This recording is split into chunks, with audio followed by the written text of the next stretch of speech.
Como eu estava dizendo, Padre Carlos Alberto, o senhor está em Fortaleza, a gente quer agradecer desde já a sua presença aqui no meio de nós.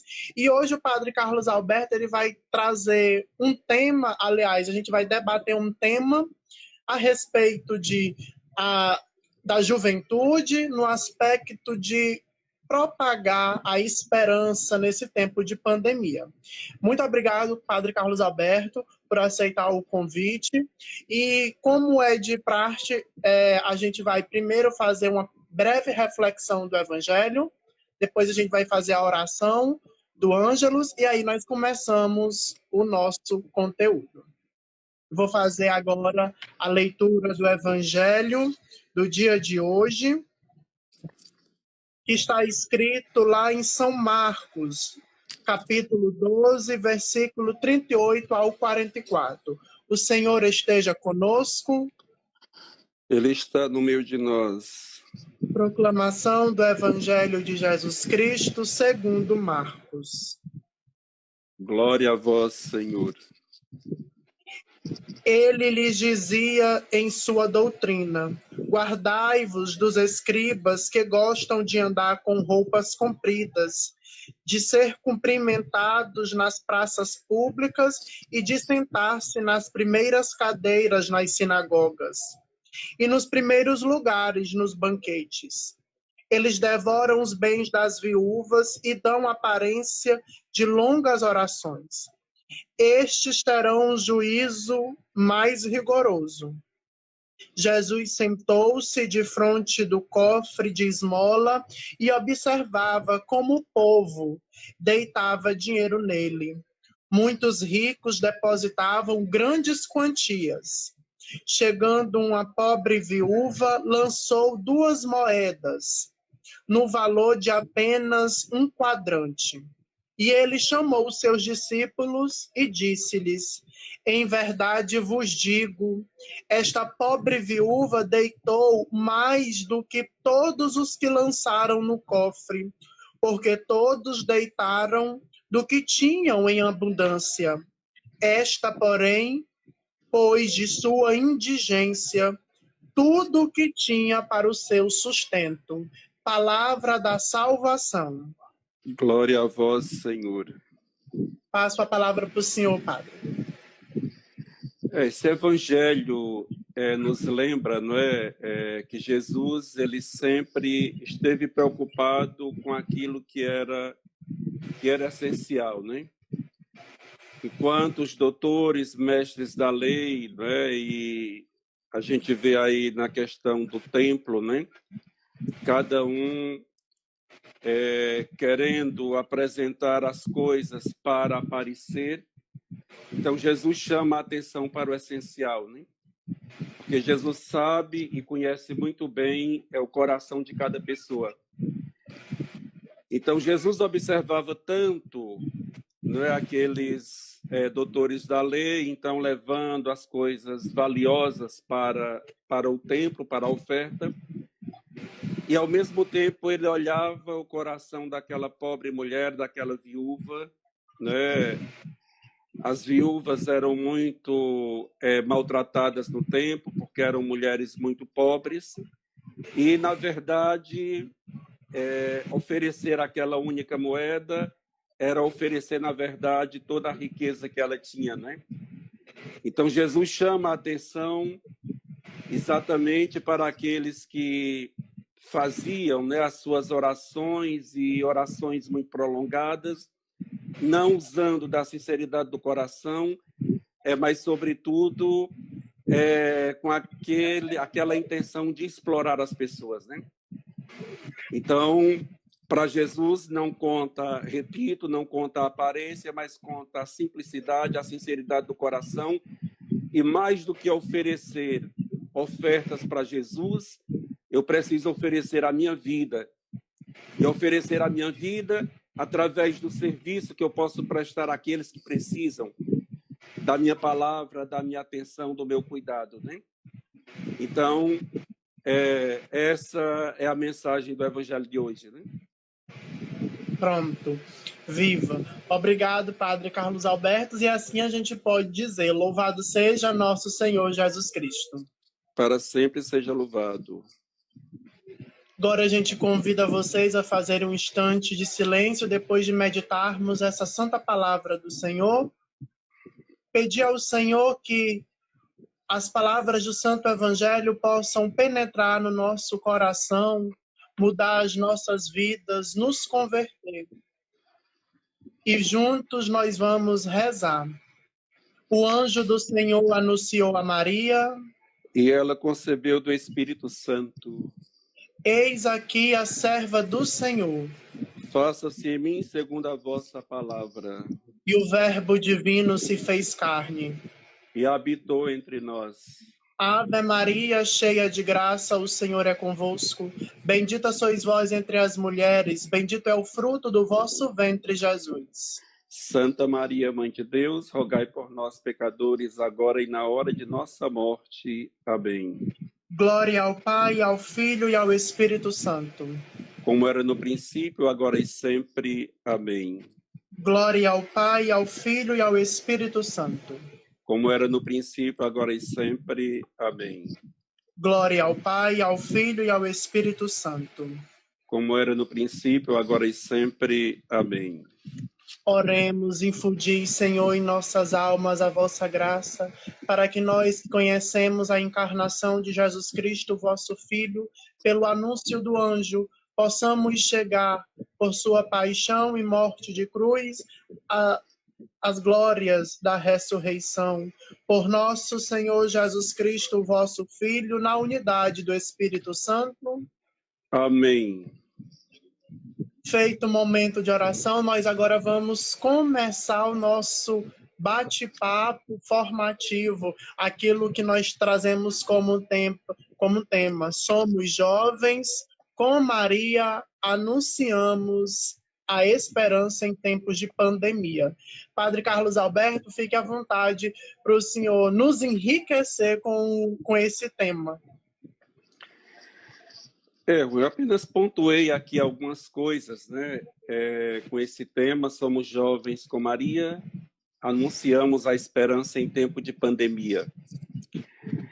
É claro que, em primeiro lugar, nós anunciamos o reino de Deus, né?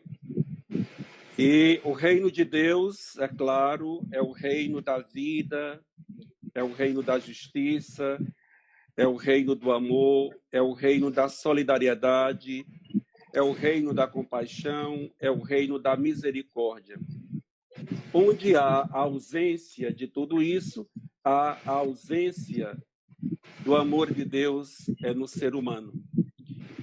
E hoje, mais do que nunca, a gente vive esse desafio, né? Essa falta de sensibilidade com a dor, com o sofrimento, com a miséria, com a fome do outro. Então, o foco da pregação de Jesus é o reino de Deus. É o reino, repito, da esperança, né? E aí, voltado para esse tema da juventude, né? Os jovens são chamados também a anunciar com o seu próprio testemunho, com a sua própria vida, essa esperança para outros jovens, né?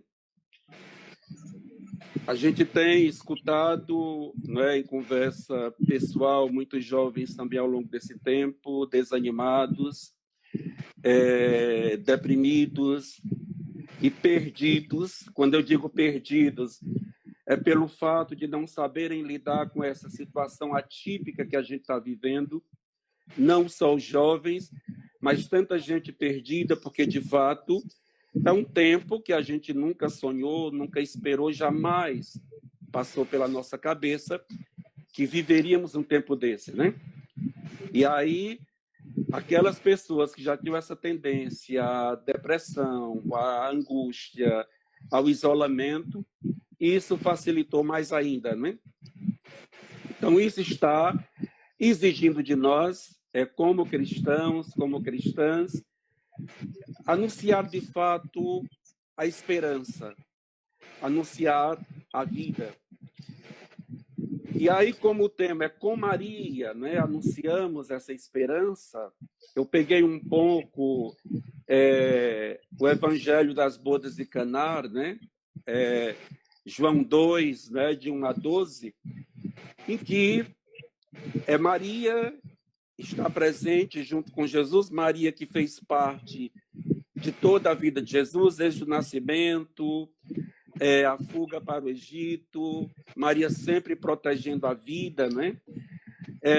Maria se faz presente nesse momento nas bodas de Caná, e é graças à sensibilidade, esse cuidado de Maria como mãe, que naquela festa com Jesus, vê que o vinho está acabando. É claro que naquele tempo não tinha outras bebidas que a gente tem hoje, que a gente costuma usar nas festas, né? O refrigerante, sei lá, a cerveja, é o uísque, tantas bebidas que se usam nas festas. Naquele tempo, a única bebida era o vinho. Então, Maria fica atenta um pouco àquela situação. Né? Já pensou a gente preparar uma festa, um aniversário, um casamento, sei lá o quê, e, de repente, aquilo que a gente tem para oferecer para os convidados não é suficiente, né? Então, Maria, ela fica atenta a essa necessidade daquela família, daquele casal. Então, quando ela olha para Jesus e diz, eles não têm mais vinho, Maria está apontando naquele momento para uma necessidade. É como se Maria olhasse a nossa situação hoje e dissesse, eles não têm mais esperança, eles não têm mais alegria, eles não têm mais trabalho. Né? Hoje, nesse tempo de pandemia, por conta dessa situação, quantas pessoas foram desempregadas e estão aí, né, entristecidos, muitas vezes deprimidos, sem saber como conduzir a sua vida nesse momento. Então, com certeza, essa mesma mãe que olhou para a necessidade daquela família e disse, eles não têm mais vinho, é a mesma mãe que olha para nós e diz, eles não têm mais pão, eles não têm mais justiça, eles não têm mais amor. Então, na verdade, teologicamente, essa questão do vinho, que depois, né, Jesus ele vai transformar aquela água em vinho, e o Evangelho vai dizer que foi o vinho mais gostoso, o vinho mais saboroso, porque teologicamente o vinho naquele momento era a presença de Jesus naquela família, naquela casa, essa presença que ilumina, essa presença que anima, essa presença que alegra, essa presença que tira a tristeza.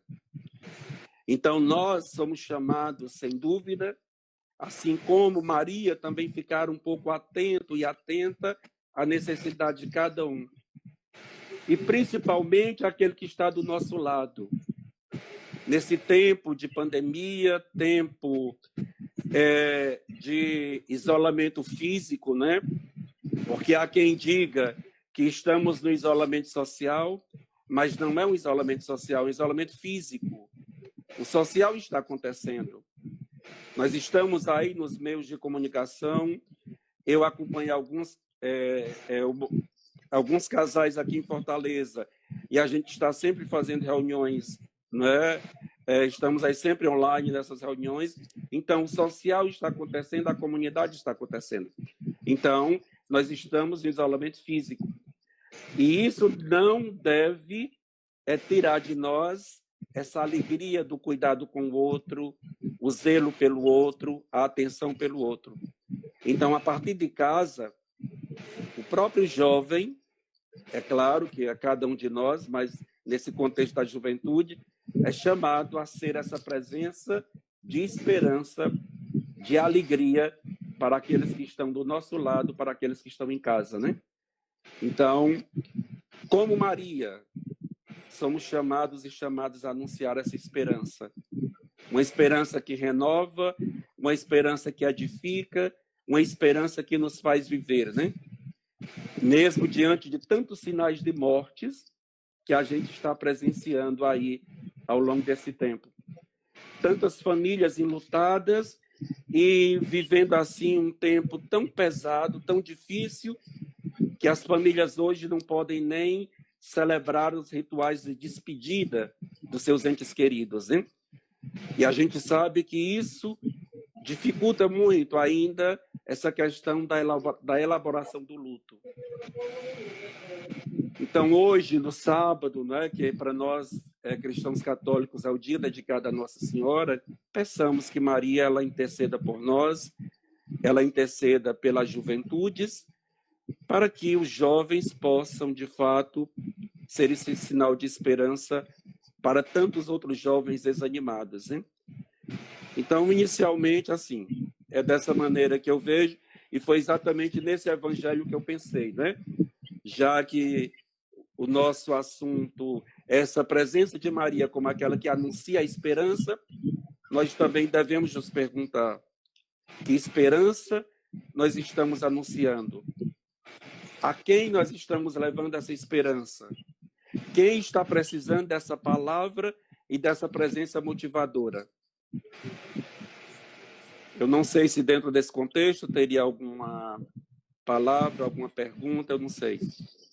Agora não, o senhor pode continuar. Fez bem o senhor até perguntar, pessoal, vocês que estão nos acompanhando, né?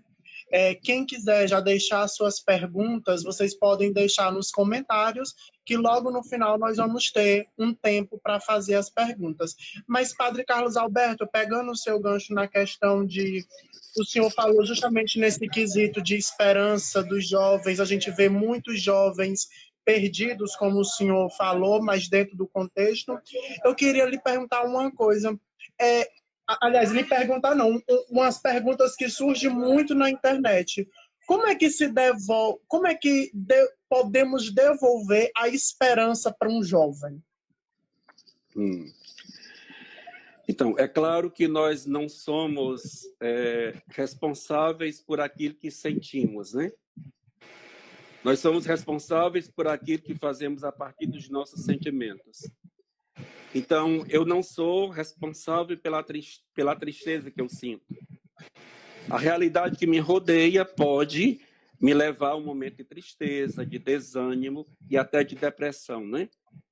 Hoje à tarde mesmo eu fiz uma visita a uma família aqui em Fortaleza, né, por conta de um jovem assim numa situação bem delicada, bem desanimadora, né? Porque, sem dúvida, aquelas pessoas que já têm essa tendência à tristeza, ao isolamento, à depressão, infelizmente, esse tempo favorece muito isso, né? Então, quando eu falo é de uma maneira geral, né? E aí você pergunta como que o jovem pode ser sinal de esperança. Então, eu que me encontro um pouquinho melhor, talvez mais animado, mais motivado, eu preciso estar atento àqueles que estão ao meu redor. E como eu falei antes, dentro da própria casa, posso ter alguém, né, que está desanimado, que está entristecido, né, que está precisando da minha paciência, porque mais do que nunca nós precisamos exercitar a paciência com aqueles que estão conosco, porque a impaciência também pode prejudicar muita coisa, né? A falta de sensibilidade para escutar o outro, diante do desânimo do outro, do sofrimento do outro, da angústia do outro. Eu posso até dizer isso é besteira, isso é frescura, né? Mas como eu não estou na pele do outro, eu não sei o que o outro está vivendo, né? É por isso que, para mim, que estou fora, é muito mais fácil dizer que é frescura, que é besteira, né? Mas a dor do outro é do outro, a angústia do outro é do outro. Então, eu preciso estar atento para acolher essa necessidade que é do outro. E a partir daquilo que está a meu alcance, eu vou usar, seja com uma palavra, seja com um gesto concreto, eu vou ver o que eu posso fazer. E se eu não puder fazer nada naquele momento, mas o fato, né, alguém está colocando aqui, eu estou vendo, o fato da empatia com o outro, né? Esse respeito ao outro é o que está faltando muito hoje demais. A empatia, a insensibilidade, a indiferença, isso está levando também muita gente ao sofrimento. Porque não tem nada pior do que ser tratado com desprezo, com indiferença, não é? Com desdém, ou muitas vezes a minha situação ser motivo de chacota para os outros. Então, respeito ao outro, isso é fundamental. E nós não precisamos ir para longe, até mesmo porque não podemos ir para longe fisicamente.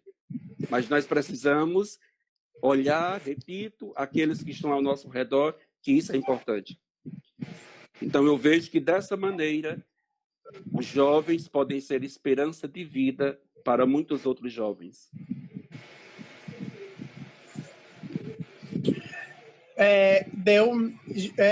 Eu esperava que o senhor tocasse nesse ponto da empatia, realmente, porque é isso que, às vezes, a gente, como o senhor bem disse, né, às vezes a dor do outro parece besteira para nós, é frescura, né? Mas a dor do outro é ele que sente. Nós somos capazes de nos compadecer. Agora, sentir o que o outro sente, da mesma forma como ele está sentindo, é uma coisa ainda que nós não conseguimos. Mas literalmente a empatia que nós devemos carregar. Padre Carlos Alberto, o Papa Francisco, se a gente for pesquisar na internet, inclusive eu estava pesquisando aqui, ele tem essa preocupação demais com o jovem, né? Ele realmente vê o jovem, e assim como muitos papas que já passaram, vê o jovem como esperança de um amanhã. E ele diz que a igreja tem que ser jovem, não é? Porque o futuro da igreja não é que esteja nas mãos, mas é porque, querendo ou não, é os jovens que vai levar esse andamento. Então, nós temos que nos apegar a eles, sim, colocar esses jovens dentro da igreja. E como é que nós fazemos, Padre Carlos Alberto, para fazer o convite gentil nesse tempo em que o mundo é muito mais atraente do que um Deus que está no altar? Juan, aí, primeiro, é claro que isso é fato, né? O nosso Papa Francisco, ele de fato é para nós, né? Essa presença de Cristo no mundo, né? É um Papa muito humano, é um Papa que acolhe, que respeita as diferenças, né? Tem esse carinho por todas as pessoas, tem esse carinho e esse amor muito grande pela juventude, né? E eu lembro, você me fez lembrar agora Dom Bosco, né? Dom Bosco também sempre teve esse trabalho voltado para a juventude, tanto é que os salesianos, né, que são aí da congregação que Dom Bosco fundou, tem esse trabalho muito voltado para a juventude, né? E Dom Bosco, ele falava mais ou menos dessa linha. Se você quer trazer o jovem para a igreja, então vá onde o jovem está, né? Senta com ele, procura entrar um pouco no mundo dele para que você possa conquistá-lo, né? Porque não é simplesmente repudiando a atitude dos jovens ou dizendo que os jovens não querem nada, não é? Que os jovens só querem saber das coisas do mundo. Mas eu preciso entrar na vida da juventude, eu preciso entrar um pouco no mundo da juventude para, diante daquilo que é possível, conquistar, se é o caso, né, a juventude, talvez para um meio mais saudável, né?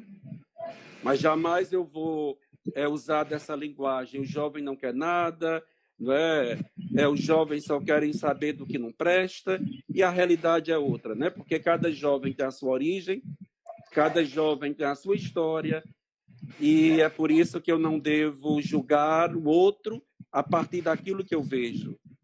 Eu não devo julgar pela aparência, mas eu preciso ter, aí volta novamente a questão da empatia, eu preciso ter essa sensibilidade para entrar no mundo do outro, para que eu possa ajudar o outro na sua necessidade, né?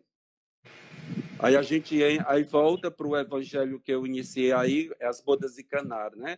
Levar ao outro esse vinho novo, esse vinho que anima, que alegra, esse vinho que transforma. Então, é o vinho da vida que nós somos chamados a levar para a juventude. É o vinho de um novo horizonte e de uma nova esperança. É preciso abrir o coração para, uma vez entrando no mundo, na realidade e nas necessidades do jovem, eu possa também oferecer alguma coisa que sirva de motivação, né? Porque não adianta só criticar se eu também não tenho algo a oferecer e a ajudar nesse processo, talvez de mudança, de libertação, não sei. Padre Carlos Alberto, outra pergunta para o senhor. Aqui, eu estou com o meu notebook aqui e chegam algumas perguntas via Instagram para mim. E, assim, qual seria o maior desafio da juventude nos tempos de hoje?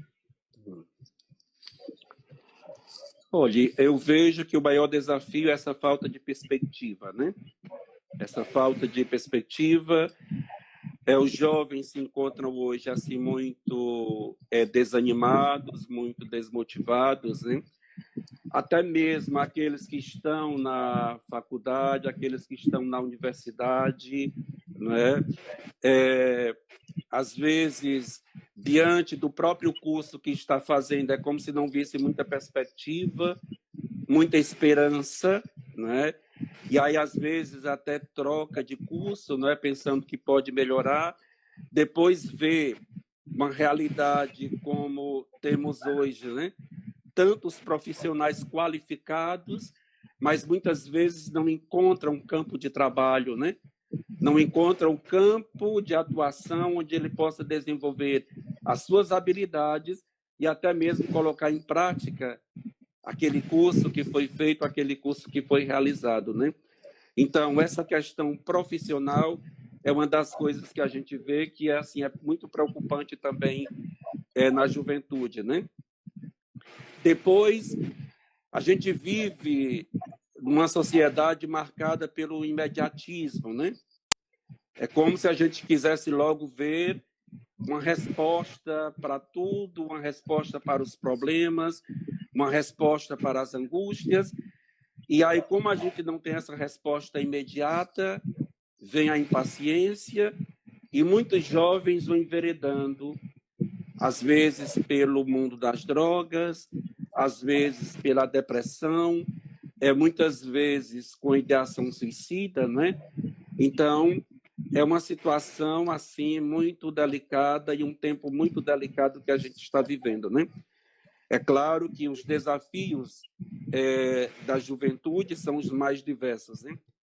Mas pelo menos assim, a partir daquilo que a gente escuta na conversa pessoal com os próprios jovens, a gente sente muito essa angústia em relação ao futuro. E é claro que é próprio do ser humano. Às vezes a inquietação, às vezes a pressa, às vezes querer ver um resultado imediato para as coisas.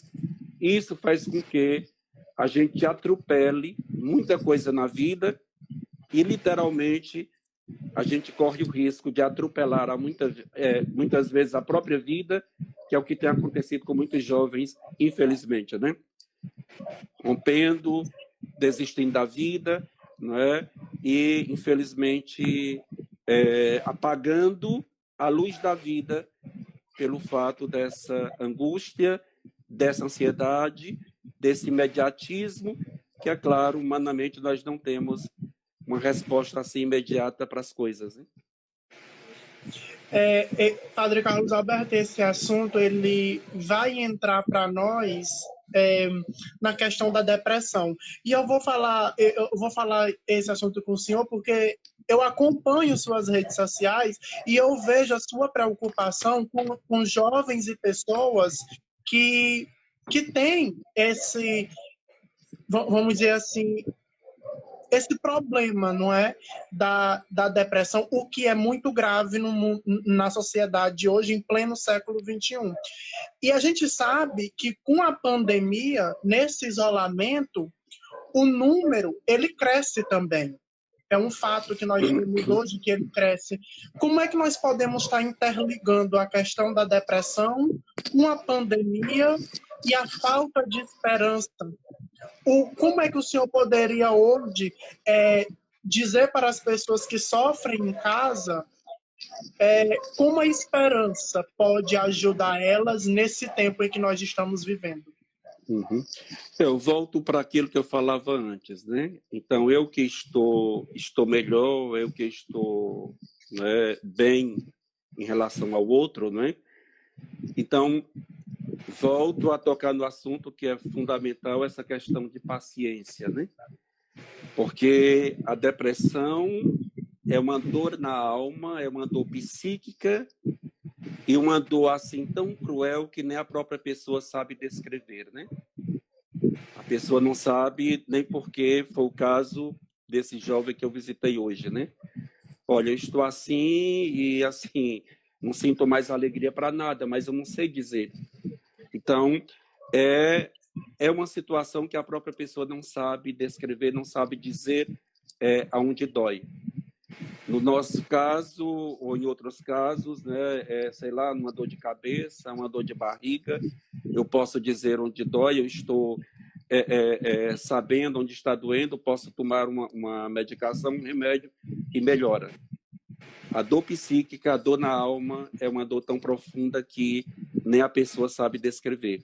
É por isso que é necessário a paciência e não entrar num faz de conta, né, em relação ao outro, ou simplesmente não fazer conta da situação do outro, porque muitas vezes a minha falta de sensibilidade com o outro, a minha atenção para com o outro, né, pode levar isso a um prejuízo, e quando eu digo um prejuízo, perda da própria pessoa, né?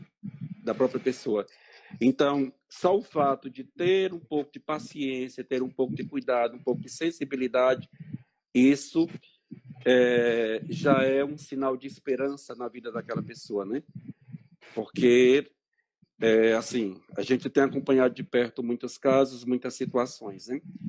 E é claro que a gente tem insistido muito, porque para alguém que talvez não conheça, né, ou não tem a informação ou formação necessária, pode dizer, isso é falta de fé, é falta de Deus.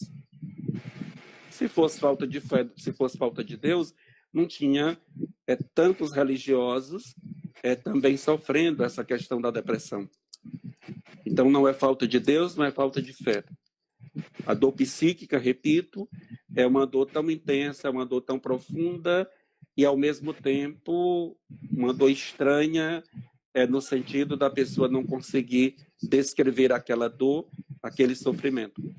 Então, cabe à família, cabe a alguém que está por perto, cabe a algum amigo, algum parente, ser essa presença de esperança para o outro. E mesmo que não diga nada, mas fazer com que o outro sinta que ele não está sozinho e sinta que a dor dele não está sendo desvalorizada pelo outro, mas é uma dor que está sendo acolhida pela outra pessoa. Então, acolher o sofrimento do outro, acolher a dor do outro, isso é fundamental. Padre Carlos Alberto, mais uma pergunta.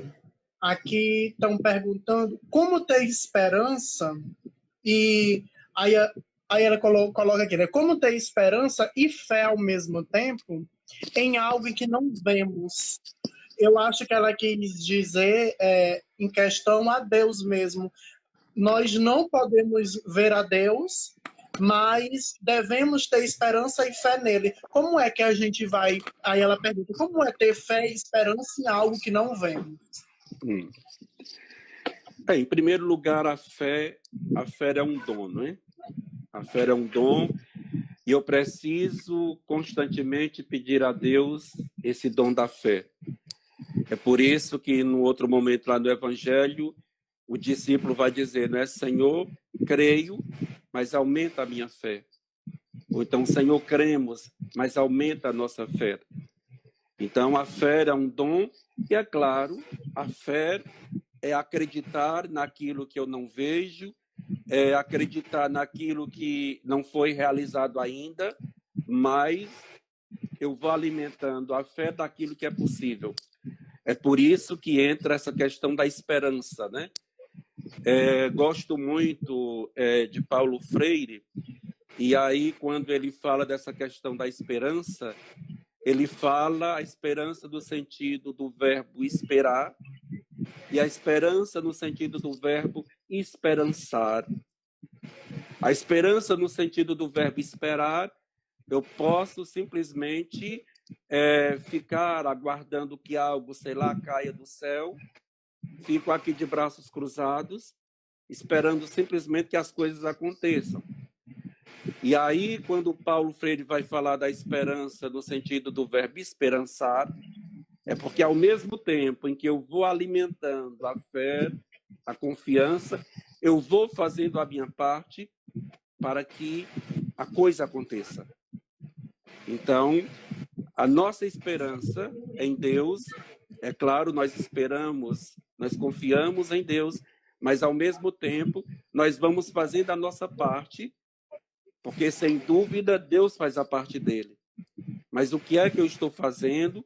O que é que está ao meu alcance que eu posso ir fazendo para que a esperança daquilo que eu tanto desejo possa acontecer? Para que depois eu não fique simplesmente, não sei, talvez culpando Deus, né?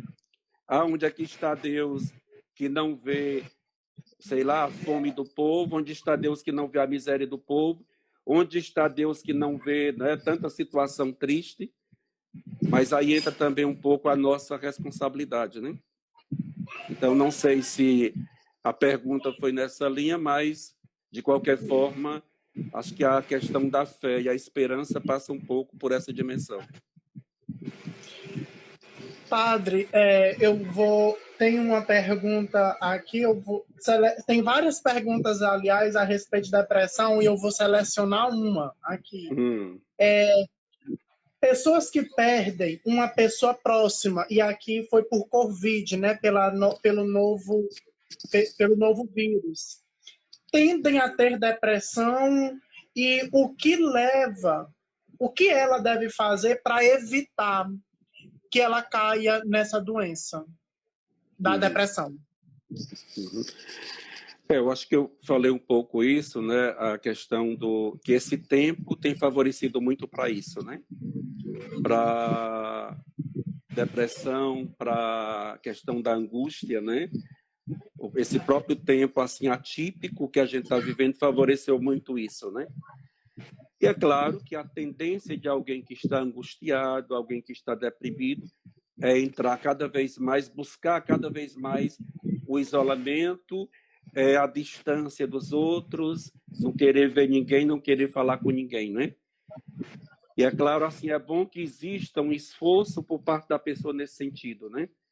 Então, para que, se eu estou percebendo que eu estou entrando um pouco nessa tristeza profunda, nessa angústia, ou até mesmo dessa depressão, eu vou fazer um esforço para não me entregar a essa situação, né? Porque, é claro, isso é fato, cada vez mais eu me entrego, cada vez mais eu me tranco, cada vez mais eu me isolo, cada vez mais eu não quero ver ninguém, então isso vai, né, é claro, quando eu vou permitindo a tudo isso, isso vai, claro, aumentando em mim o desejo de estar só, o desejo de estar trancado, o desejo de estar distante das pessoas. Então, eu creio que uma das coisas que pode ajudar nesse sentido é isso, né? E se tem alguém da sua confiança, então conversa, partilha, porque falar faz bem demais, né? Falar faz bem demais. E esse tempo, né, infelizmente, tem trazido também muita dor, muito sofrimento, porque as pessoas estão perdendo seus entes queridos e aí não podem fazer esse ritual de despedida, né? Não podem velar o corpo, não podem fazer um sepultamento digno, e isso deixa ainda as pessoas mais sofridas, hein? Aquilo que nos faz tanto bem, que é um abraço, porque não tem nada mais curativo do que um abraço na hora da dor, né? As famílias não estão podendo fazer isso, nem entre os familiares e nem os amigos podendo fazer isso, porque o abraço alivia, o abraço fortalece, o abraço ameniza mais a dor. Então, isso deixa as pessoas mais angustiadas, ainda mais sofridas, sem dúvida, né? Bom, padre, e também aí a gente vai voltar lá para a questão dos jovens, sobre a sua evasão na igreja. A gente sabe que hoje o número de jovens é grande na igreja, graças a Deus, nós temos muitos jovens da igreja, mas ainda continua sendo um número muito frequente de jovens que simplesmente deixam de seguir algum grupo, de seguir alguma pastoral, algum serviço na nossa igreja. E aí a pergunta é assim: como é que eu faço para que os jovens permaneçam, fiquem, trabalhem em conjunto dentro de um grupo, para que eles... O que pode fazer? Eu entendi da forma assim: o que fazer para diminuir essa evasão de jovens na igreja? Aí fica a responsabilidade, né, dos coordenadores dos grupos de jovens, juntamente com, né, com o padre da paróquia, juntamente com a pastoral da juventude, pensar em alguma dinâmica, sei lá, em algo que possa ser atraente para os jovens, hein? Porque às vezes, assim, a gente pode dizer, mas, né, a igreja, os jovens não querem mais saber da igreja. Mas o que é que a igreja está oferecendo para que esses jovens se sintam atraídos? Porque os próximos possam simplesmente dizer, não querem nada, né? Querem, sei lá, outras coisas. Mas, assim, a gente precisa também ter a consciência, a sensibilidade daquilo que a gente está oferecendo, né? O que é que eu estou oferecendo? Como que eu estou acolhendo o jovem na igreja? Porque, mais do que nunca, a gente precisa acolher essa juventude com as suas várias diferenças. E por conta de muitas diferenças, os jovens hoje não são acolhidos na igreja. Preconceito, racismo, homofobia, tantas coisas que distanciam os jovens da igreja. Então, muitas vezes, não é o jovem que não quer nada, mas às vezes, não sei, talvez a nossa comunidade, a nossa paróquia esteja falhando um pouco nesse sentido. Como que nós estamos preparados para acolher aquele que chega, e que chega não do jeito que eu desejo, ou que chegue para eu colocar numa forma. Para você ficar aqui tem que ser desse jeito. Então, até que ponto a nossa igreja, e falo da igreja local, a nossa comunidade local, ou o grupo de jovem local, o que é que nós estamos fazendo para acolher aqueles que estão chegando? Porque, é claro, quando eu não me sinto acolhido, quando eu me sinto rejeitado, então a minha tendência é procurar outro lugar, é procurar outros grupos, né? Mas a questão do acolhimento e do respeito à diferença, isso é essencial demais. Padre, ontem a gente teve uma live falando sobre a solenidade de Corpus Christi, e Dom Júlio César ele foi um dos nossos convidados, bispo e auxiliar de Fortaleza. E ele falou na questão da unidade, né? Ele disse para a gente que o sacramento da comunhão, ele é essa unidade. E quando a igreja trabalha essa unidade, ela envolve não um grupo seleto, ela envolve um todo. Então, como é que o senhor pode comentar ainda mais essa fala de Dom Júlio César, quando ele diz que o sacramento da comunhão, ele é a unidade e que a igreja serve essa unidade? Pois é, o próprio Cristo, a quem nós servimos, né? Ele é a unidade. gente lembra que as leituras, sobretudo os evangelhos dessa semana, entre a semana da Ascensão e a semana de Pentecostes, entra toda aquela oração de unidade de Jesus, né? No Evangelho de João, né? Pai, que todos sejam um. Então, o próprio Jesus, ele tem buscado muito isso, né? Despertar muito, ele tem desejado despertar isso no coração das pessoas. A questão da unidade. E a unidade passa por onde? Pelo respeito, pela acolhida, né? E receber o outro com toda a sua realidade, sem preconceito, sem rejeição, né? Sem discriminação, porque, afinal de contas, São Paulo vai dizer, né? Embora sendo muitos, nós formamos um só corpo em Cristo Jesus. Então, o próprio sentido da comunhão e da unidade passa por aí. É a questão da unidade na diversidade. Tanto é que, celebrando recentemente a festa de Pentecostes, então, a gente vai ver muito isso. Cada um com seu dom, cada um com a sua qualidade, cada um com seu valor.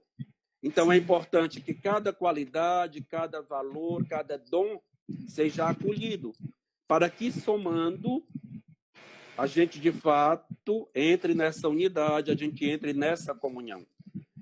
E a nossa igreja não tem outra missão senão outra, de congregar cada vez mais as pessoas nessa unidade, com foco, aí repito o que colocava no início, com foco naquilo que foi o centro da pregação de Jesus, o reino de Deus.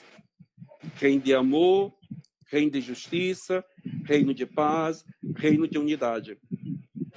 Porque se for para viver na indiferença, no desrespeito, sabe, na exclusão, Jesus vem para incluir e não para excluir. E nós sabemos que muitas vezes a gente acaba cometendo esse pecado, que ao invés de incluir, a gente acaba excluindo. E isso não vem de Deus, com certeza. Padre Carlos Alberto, eu quero agradecer muito a sua presença aqui, foi muito bom esse momento de conversa. É o que eu digo para todos os nossos convidados. Esse momento, ele deixou de ser uma formação para ser literalmente uma conversa, para que a gente estreite mais esse momento que nós estamos vivendo, né? As pessoas, elas se sentem muito acolhidas aqui conversando com a gente. Eu espero que as pessoas que nos acompanharam tenham suprido, né, as suas expectativas. Agradeço ao Padre Carlos Alberto mais uma vez a sua presença aqui com a gente, o seu sim por conversar conosco, e eu deixo agora o senhor falar aí as suas considerações finais. Eu que agradeço, Juan, agradeço, né? Foi muito bom, assim, participar com você nesse momento, e é claro, com aquelas pessoas que estão nos acompanhando, né? Tanta gente querida, eu tenho acompanhado aí um pouco aí o pessoal entrando e dirigindo as suas palavras de carinho, né? Isso é muito gratificante, porque a gente vai, né, entrando, de fato, nessa unidade. E como eu dizia para você, nós estamos não no isolamento social, nós estamos no isolamento físico. O social está acontecendo aqui. Quanta gente querida, não é? Tenho visto já aqui. Então, a cada um de vocês, eu estou vendo as mensagens de vocês, as palminhas, né? Então, muito obrigado assim pelo carinho. Mas eu termino exatamente lembrando essa questão da empatia, que é fundamental, né? A empatia, o respeito ao outro, a acolhida, isso é fundamental. Porque um dia, chegando na eternidade, com certeza nós seremos cobrados pelo amor ou pela falta de amor, né? Pela ternura ou pela brutalidade, né? Pelo sofrimento que a gente causou. Então, que Deus possa assim nos abençoar, nos conduzir, para que possamos sempre ser sinal de unidade e não sinal de separação, de dispersão. Assim é a nossa missão. Amém, padre. E antes de pedir a bênção para a gente encerrar nossa live, eu quero lhe dizer uma coisa. Toda vez que eu vejo o senhor, converso com o senhor, eu me lembro só do Frei Aguiar. O senhor me lembra demais ele. O Frei é um grande amigo, não é? Um grande amigo. Já ontem a gente tem falado aí, né? Tenho recebido aí uma entrevista e o pessoal pediu para mim ver, né, com os colegas padres aí também, outros colegas que pudessem responder essas perguntas, e eu falado com ele ontem, né? E aí estou vendo, tem uma amiga aqui, a amiga Mazé Rufino, né? Ela está até dando os parabéns, porque esse ano, ou melhor, nesse mês eu faço o meu século, né? E aí tem um brincadeira, é uma grande amiga que a gente tem falado, se comunicado muito esses dias, né? Então, assim como outras pessoas também da minha cidade lá de Acopiara, né? A minha família mora numa cidade aqui do estado do Ceará, no interior do estado, aliás, e né, veio muitas pessoas também queridas. Okay. Ela dizendo, vamos comemorar seu aniversário, quero bolo. Pronto. Viva! Muito obrigado, padre. Muito obrigado. Obrigado a você que nos acompanharam e nos preparemos para a bênção. O Senhor esteja convosco. Ele está no meio de nós. Que desça sobre cada um e cada uma, que desça sobre a sua família a paz, a saúde de corpo e alma, a perseverança, a serenidade e a confiança. Em nome do Pai, do Filho e do Espírito Santo. Amém. Obrigado. Obrigado. Deus abençoe, viu? Amém. Um abraço. Tá, um abraço. Deus abençoe.